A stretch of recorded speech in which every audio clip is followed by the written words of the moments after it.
চলুন জেনে নেওয়া যাক ঘামের সমস্যা দূর করতে ঘরোয়া কিছু সমাধান অনুসরণ করি। ১. সকালে ঘুম থেকে ওঠার পর এবং রাতে ঘুমাতে যাওয়ার আগে অবশ্যই ত্বক পরিষ্কার করে নেওয়া উচিত। সারাদিন কোথাও বের না হলেও ত্বক পরিষ্কার করতে ভুলবেন না। ২. একটা শুকনো কাপড়ে কয়েক টুকরো বরফ বেঁধে নিন। এরপর 10-15 মিনিট ধরে ঘামাচির উপর লাগান। বরফ নতুন করে ঘাম বসতে দেবে না।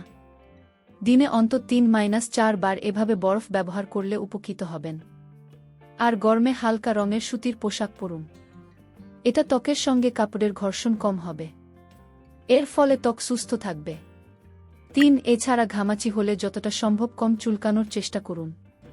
অ্যালোভেরার রস, নিমপাতার রস, পাতিলেবুর রস পানিতে মিশিয়ে পাতলা করে নিয়ে লাগাতে পারেন। এতে ঘামাচির চুলকানি বন্ধ হবে। ৪. ঘামাচিতে ট্যালকম পাউডার ব্যবহার না করাই ভালো, কারণ এতে রোমকূপের মুখ বন্ধ হয়ে যেতে পারে। ৫. ঘামাচি হলে প্রচুর পরিমাণে পানি পান করুন। আর ১ কাপ ঠান্ডা পানিতে ১ চামচ বেকিং সোডা মিশিয়ে নিন। বেকিং সোডাও ঘামাচির জায়গায় ঘাম বসতে দেয় না। পরিষ্কার কাপড় বেকিং সোডা গোলা পানি ডুবিয়ে ঘামাচির উপর 10-15 মিনিট পর্যন্ত আলতো হাতে মুছতে থাকুন। এতে ঘামাচি অনেক কমে যাবে। ৬. অ্যালোভেরা জেল ত্বকের জন্য ভীষণ উপকারী। ঘামাচি তাড়াতে অ্যালোভেরার জুডি মেলা ভার। ঘামাচির উপর শুধু অ্যালোভেরার রস লাগালেই উপকার পাবেন। চাইলে হলুদের সঙ্গে অ্যালোভেরার রস মিশিয়ে কিছুক্ষণ রেখে ধুয়ে ফেলুন।